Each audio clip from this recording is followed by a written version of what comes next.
नमस्कार दोस्तों, RS English and motivation की तरफ से मैं आपके पास हाजिर हूँ। जहाँ तक आपको पता है, हमारे इस यूट्यूब चैनल के तहत से आपको मोटिवेशन के साथ साथ इंग्लिश का भी क्लासेस मिलता है। तो आज मैं आपको बताने जा रहा हूँ उसी पार्ट्स ऑफ स्पीच के प्रीपोजिशंस पॉइंट का एक्सरसाइज, क्योंकि प्रीपोजिशन मैंने उसका चैप्टर लेसन मैंने कराया।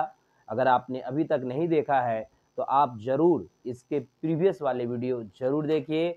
मैं बार बार बोल रहा हूँ मेरे दोस्त, क्योंकि इंग्लिश एक दूसरे से इंटरलिंक रहता है, जिससे आपको समझने में सुविधा होगा। और अभी के टाइम में मोटिवेशन क्या होता है, आप कहीं से भी कुछ भी देख लें, इसके आपका कोई दिक्कत नहीं है, लेकिन इंग्लिश में आपको बाय सीरियल देखना पड़ेगा।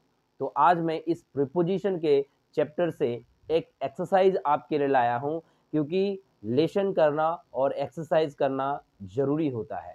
दोनों तभी हम अपने आप को जज कर पाते हैं मेरे दोस्त, कि हम अभी तक कितना सीखे हैं और कितना सीखना बाकी है। तो ये देखिए, जहाँ तक आपको दिख रहा है कि ये प्रीपोजिशंस को फिल अप करना है। यहाँ आपको सेंटेंस के ठीक राइट साइड में मैंने एक बॉक्स में ऑप्शन भी मैंने दिया है 2, उसमें से आपको 2 में से किसी एक को उठा करके इसको फिल करना है। तो आप हमें कमेंट करके बता सकते हैं कि किस क्वेश्चन का कौन-सा आंसर हो सकता है। आप कमेंट करके बताएँगे तो आपको राइट और रॉन्ग का भी महसूस होगा।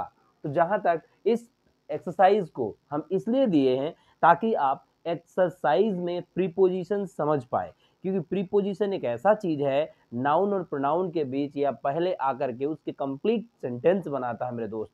और ये बहुत ही सोच समझ कर देना पड़ता है, क्योंकि एक ऐसा प्रीपोजिशन होता है जिसका लेटर्स, जिसका एक वर्ड अगर हम गलत दे देते हैं तो उसका मीनिंग ही कुछ अलग निकल जाता है। तो ऐसा नहीं करेंगे। ठीक उसी प्रकार से इसको सही राइट वे में, इन राइट पोजीशन इसको देंगे। तो सबसे पहला क्वेश्चन हम पढ़ते हैं, जहाँ तक आप देख रहे हैं कि she has no taste dash music.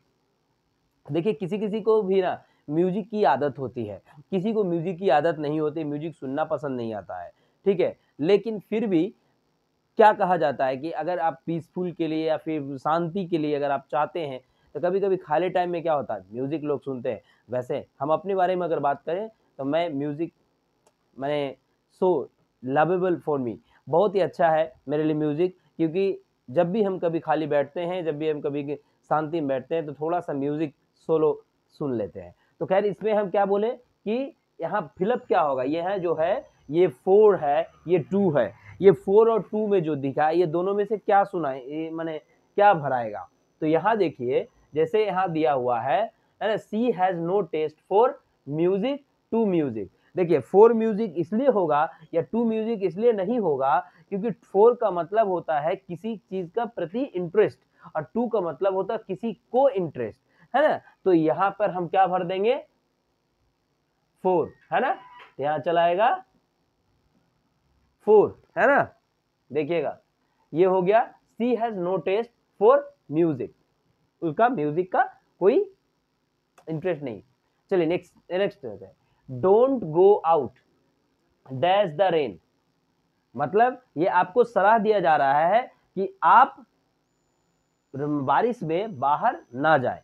तो बारिश में बाहर नहीं जाने के लिए, तो don't go out the ran into the, into मैं पहले भी बताया था कि इनटू किसी भी गति, किसी भी वेग से होने वाली प्रक्रिया में हम उसको इस्तेमाल करेंगे कहीं ना कहीं। तो यहाँ पर हम क्या करेंगे, यहाँ don't go out into the rain या इन द रैन। अब देखिए, हम तो कोई प्रकार कोई गति नहीं, उस बारिश में हम ढुक नहीं रहे हैं, बल्कि बल्कि हमें मना किया जा रहा है कि बारिश में ना जाए, है ना? तो यहाँ क्या हो जाएगा, इन द रैन, ये वाला फिल करेंगे, है ना? Don't go out in the rain. ठीक है, क्लियर है? नेक्स्ट, थर्ड नंबर जो है, some robbers broke dash my house.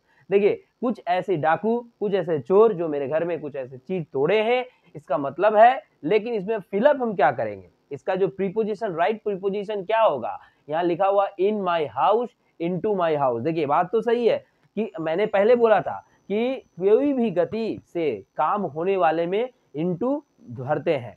तो कोई भी ब्रोकर्स पूरा इंटर जो करता है, वो कहीं ना कहीं एक्वा में करता है, जस्ट एकदम फ्रीक्वेंसी में करता है, तो यहाँ क्या हो जाएगा, ब्रोक इनटू माय हाउस, तो इनटू होगा, यहाँ पर क्या भराएगा, इनटू।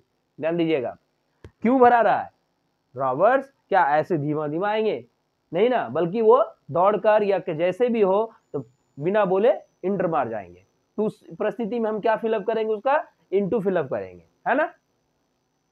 चलिए नेक्स्ट, 4th नंबर क्वेश्चन है, आई am senior dash my dash you, sorry, I am senior dash you, मतलब मैं सीनियर हूं तुम्हां से, तो उस परिस्थिति में हम प्रीपोजिशन क्या फिलअप करेंगे, यहां पर दिया हुआ बाय और टू, क्या फिलअप कर सकते हैं, बोलिए कमेंट में बताइए।